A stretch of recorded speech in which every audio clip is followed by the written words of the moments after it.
National sugar institute द्वारा जल शोधन की नवीनतम तकनीक जल सजग। डायरेक्टर नरेंद्र मोहन ने विस्तार से की चर्चा। कानपुर से doctor Krishna Mohan Tripathi, bureau chief की रिपोर्ट। शुगर इंस्टीट्यूट ने जो चीनी मिलों का गंदा पानी निकलता है उसको साफ करने की एक नई तकनीक विकसित की है और इसको हम एक हाइब्रिड तकनीक जो है वो कह सकते हैं कि एक हाइब्रिड तकनीक है, क्योंकि बहुत पुरानी जो तकनीक पानी साफ करने की थी उनका और एक जो नवीनतम टेक्नोलॉजी है उसका ये सम्मिश्रण है। हमने इस तकनीक का नाम जल सजग दिया है कि ये सजग है कि जल की जो क्वालिटी है, जल की जो गुणवत्ता है उसको किस प्रकार से बनाए रखे। ये पूरा का पूरा काम हमारे भौतिक रसायन अनुभाग में हुआ है और इस काम को हमारे यहाँ जो रिसर्च स्कॉलर हैं नीलम चतुर्वेदी उन्होंने किया है। डॉक्टर सुधांशु मोहन भी उसमें रहे हैं, लेकिन मुख्यतः जो काम किया है वो नीलम चतुर्वेदी ने किया है। ये 4 चरणों में इसमें पानी को साफ किया जाता है।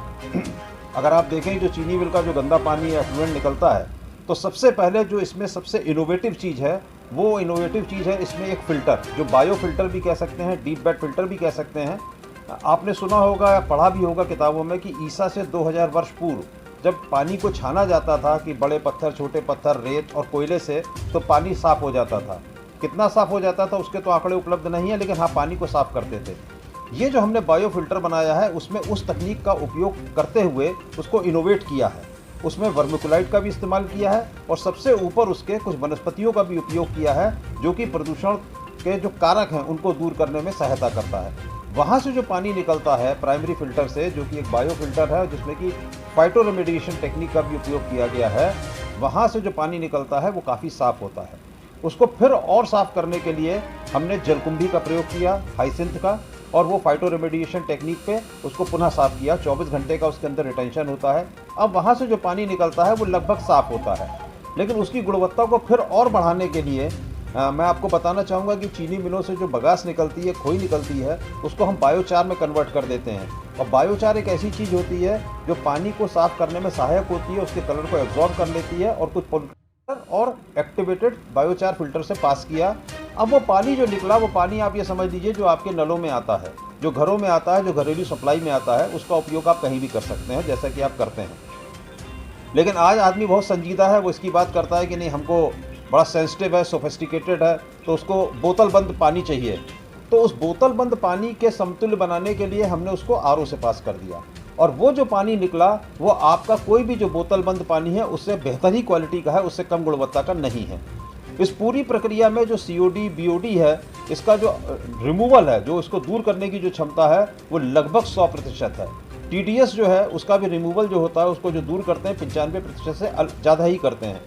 पानी की जो हमने अंतिम जो विश्लेषण किया, जो आखिरी में प्राप्त हुआ, उसमें कोई भी किसी भी तरीके का heavy metal, arsenic, lead, chromium कुछ भी नहीं था और इसी तरीके से उसमें कोई भी माइक्रोबायल कंटामिनेशन या कोई जीवाणु भी नहीं पाए गए। इस पानी को हमने 3 महीने तक रखा। 3 महीने तक रखने के बाद भी इसमें कोई भी दुर्गंध या इसके स्वाद में कोई भी बदलाव नहीं आया। हमने इसको दूसरे जो उद्योग हैं फूड प्रोसेसिंग इंडस्ट्री के, उनके भी जो है एफ्लुएंट्स उनके ऊपर ट्राई किया और उसके बहुत अच्छे रिजल्ट आए। अब नीलम इसको आगे लेके जाने वाली है और इसको जो चीनी मिलों के साथ जो डिस्टलरी लगी होती हैं जिनका कि एफ्लुएंट थोड़ा सा और भी ज़्यादा ख़राब होता है, उसके ऊपर ट्राई करेंगी।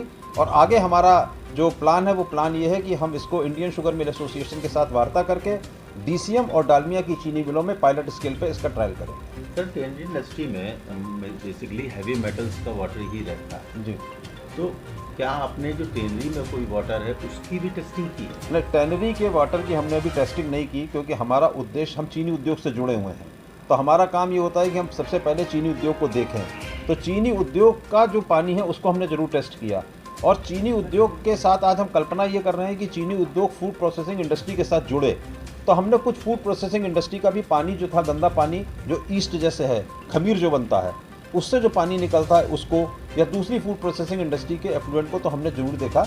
लेकिन अब हम इसको देखने जाएंगे कि जो डिस्टलरी से निकलता है। प्लांट लगते हैं, आप 2 तरीके से लेके चलते हैं। एक तो कैपिटल कॉस्ट होती है जो उसके लगाने की लागत होती है और दूसरी उसकी ऑपरेशनल कॉस्ट होती है। जो इसके लगाने की जो लागत है वो चीनी मिलों में जो प्लांट लगते हैं उसकी लगभग आधी होगी, क्योंकि आपने ये देखा कि इसमें केवल सिविल वर्क है, इसमें कोई किसी तरीके के संयंत्र बहुत नहीं लगे हैं। तो सबसे पहली चीज़ तो है कि इसकी लागत आधी होगी।